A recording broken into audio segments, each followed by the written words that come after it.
Guys, a military spec watch, which is a genuine military spec watch. I'm going to cover, just in this first impressions video, my initial thoughts. So as you can see here, I'm going to be doing this intro, then I'll move on to the specs, and I'll be doing that after I've opened the box. That's my first impressions, and I'm going to just say what comes out of my mind. I've been not scripted at all. I try not to script any of my content, actually. Just I try to ad lib things. I do a bit of research, you know, to find out some information. That comes normally in my longer or more detailed videos, which will be after this one, because I need to find out more to share with you the kind of things that a watch has to pass to be deemed a military spec watch, to be given that code or follow that specification. And that's what this watch has done. It's less than £200. I got this from Heine Haynes over in Wales. They're a fantastic store. They haven't sponsored me in any way to say that. I'm just a customer myself. I paid full price for this watch, and I got it next day delivery for £5. So my total cost for this watch was £179.99. But is it worth that? So let's see, after I've opened the box, do I get excited? Do I like it? Don't skip to the end, because I'll try and keep this interesting.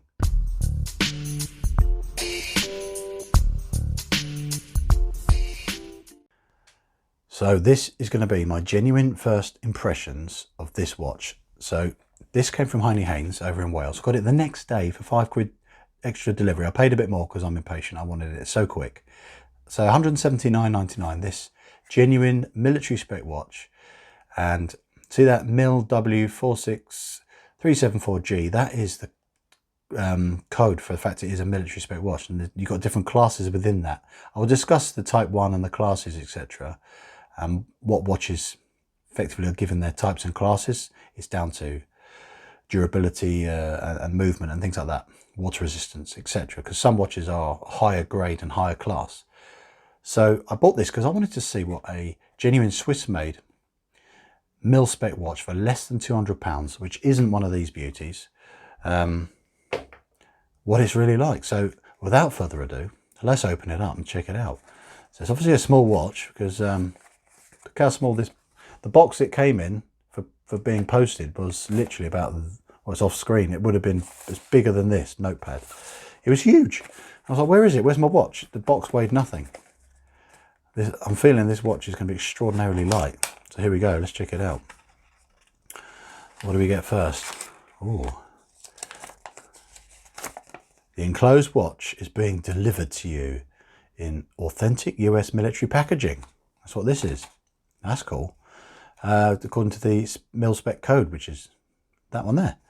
Genuine military watches made in Switzerland. Happy days. And there's a bit of history. Founded in 1939, Marathon Watch Company manufactures genuine military issue timing devices to the highest level of craftsmanship in La Chaux-de-Fonds in Switzerland. Marathon is the official supplier of timing devices to many allied militaries throughout the free world. We call it the free world, but there we are. There's the website. Oh, exciting. What else we got in here? There's more. Oh, I'm not going to read all this. Don't worry. You'll see the watch in a sec. I think that's about the... yeah, it's because it's a quartz watch. Don't turn off, it's a quartz watch, but a lot of quartz watches, like this bad boy, are extremely good in the military, unless someone drops an EMP device. There we are. Even the bag's got the word Marathon written on it. Look. That's nice. So let's check it out. God, this weighs nothing. Oh, I like that. Oh, for a tall watch. I know it's not pretty. It's a small, cute little thing, but it's not. It looks like a badass, but it's small. Oh, yes. I love that. So let's push this crown in. Yep, it's not got a little tab. It's just ready to go straight in. And it works. Let's see if it lines up on the markers. Yes, look at that. Swiss made, US government. There's so many options of this watch. You can get it with or without Sapphire, I think. Or that, no, that was a recent upgrade. That was it. I'll cover that in the full video, but this is more about first impressions. They do so many versions. I went for this one because it was the only one that was less than 200, and I was thinking, I don't want to spend over 200 if it's a military watch, because they're meant to be kind of throwaway items, you know. And much more money than 200 is a bit of a bit of a blow really. And but I love this finish. This is special resin, reinforced plastic, effectively fibers, and it's just tough as old boots. And we've got nice different material. I think that's stainless steel, like bead blasted bezel. That is sapphire glass, I do know that. And it's got Mariglow, which is Marathon's proprietary luminescence. You can get tritium in the more expensive ones, which has effectively, it's got that chemical or gas, whatever it is. I will teach you about that. I've got to learn it myself first. We all know about luminescence, but you can get tritium and the more expensive ones, as I said. And this watch adheres to all the specifications required to be deemed a military spec watch. So let's get it on my wrist. Now, I know this looks small, but it's not the size of it, it's what you do with it. And what you do with it is you can really easily read the time. And I have a 7-inch wrist, and I reckon, yes, obviously there's lots of holes here. You can go down this size, quite a few sizes. But someone with a bit of a bigger wrist than me, maybe 7.5, could still wear this watch. This is perfect for me, absolutely perfect. Look, the tab isn't all the way up here flapping around. Now, I'm going to give you a quick reason why, before anyone turns off and says, why have you got a tiny watch? Oh, it's so bad. We are used to bigger watches nowadays. Military spec, they need the watches to be light, unobtrusive. They're not going to snag on anything. They're not going to be in the way. They're going to literally just be invisible on the wrist, but still very legible. And that's why this watch is small. And I like that. It's adhering. It's a tall watch. It's not meant to be like, I want my watch to stand out. It's small for a reason. And that is why it's cool. I'm going to get this back off my wrist, and we're going into some more detail of my first impressions. So, talking about how light it is, let's see how light it actually is. Let's get the trusty GPQ weighing scales. That's why it's 34mm case size. Look at that weight. I eat chocolate bars substantially bigger than that.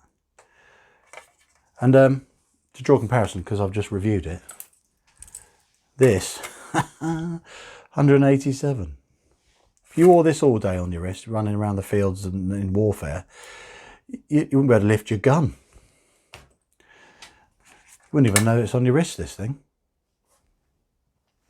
So let's take a look at a few other details. It comes as standard on this lovely, decent quality Zulu strap. It's Zulu because it's a single pass strap. Got nice satin hardware on here, and this is actually fixed, this part. So if it did wrap around way too much more, you couldn't slide this up and down. So it's nice that that's fixed, because I hate these sliding about all the time. That is actually really good.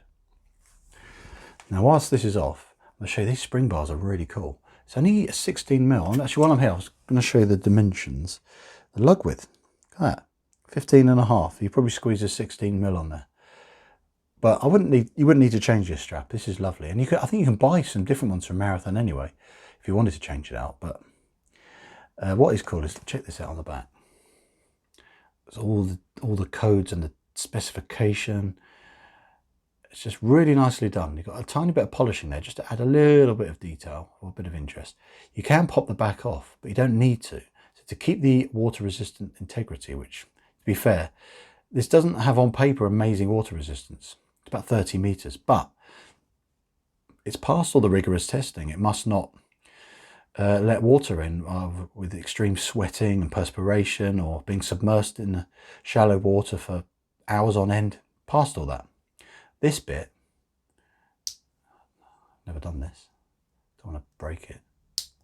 I'll do that in the full video. I'll see how you do it. I think you basically pop that off. I'm just being nervous. There's a Renata battery in there. I think it's Renata, but it doesn't matter, lithium battery. So it's got a good battery life.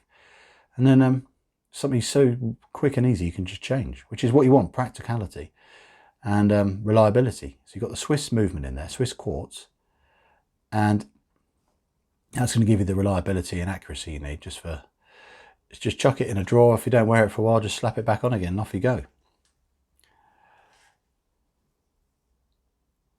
And the reason why it's all satin finish, because the field aspect of the watch, it needs to not be a watch that's going to give away your position. If you're out and about in a hot, very sunny environment, say Afghanistan, and you're wearing a watch that's all blingy, and you're trying to keep your position subtle, and your watch is sparkling and it gives away your position, that's not a good idea. That's why a lot of soldiers wear these really bland finished watches, because you don't want to stand out. You want a watch you're just going to chuck on and it's going to do its job, be tough, not let you down.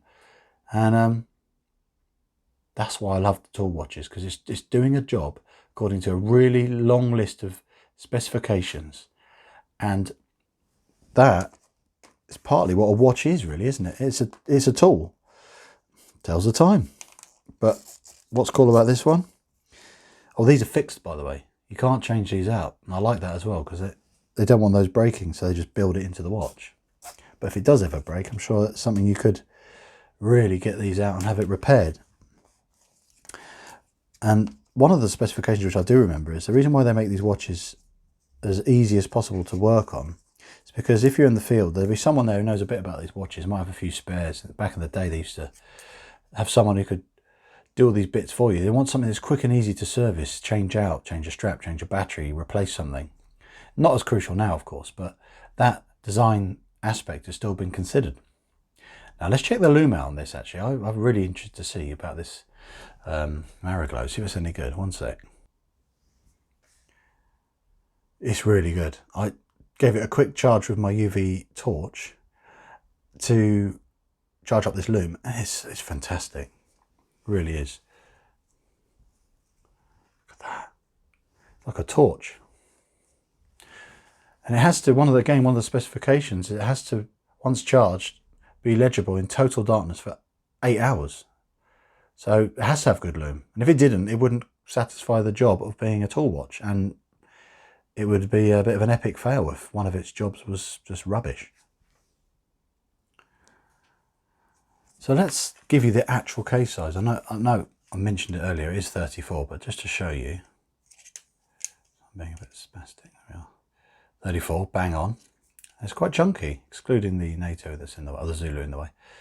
It's only 10.8, so it's relatively slim in proportion to its case size, but actually no, that's wrong, it's actually quite chunky. That helps it feel like a bigger watch on the wrist, and it's the dial itself, let's see how big that is.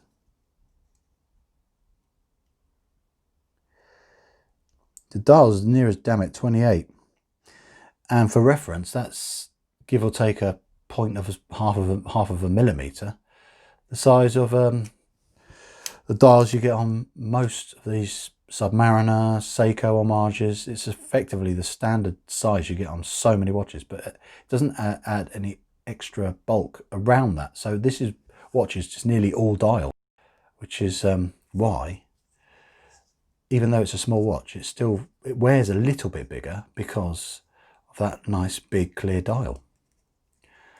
So what are my first impressions like? I think I've got a gorgeous watch here. I've fallen in love already.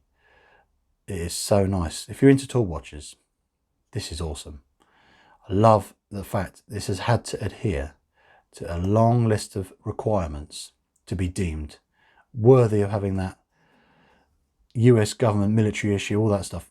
It has to have satisfied all those requirements to be deemed a military watch. And this is a proper one. And if you're familiar just with your regular dressier watches or sports watches, you're going to not maybe get this watch. You're not going to get it. It's just, you're not going to understand it. And if you do, I think you'll love it. And it just looks gorgeous in this colorway. If you don't like it in this color scheme, like I said, check out Heine Haynes or go on Marathon website. You'll see all the other options. I love it. So there you go, guys. I hope you've enjoyed my first impressions. I'm going to give you so much more information about this, and this is going to be part of a comparison series or information series I'm going to do about field watches, military watches, and what I definitely think, from my experience, you should definitely consider getting. In the meantime, thanks so much for watching my first impressions. I've loved making this. I'm so happy that it wasn't a disappointment, this video and this watch. So thanks again for watching, guys, and And I look forward to seeing you in the next one. Bye for now.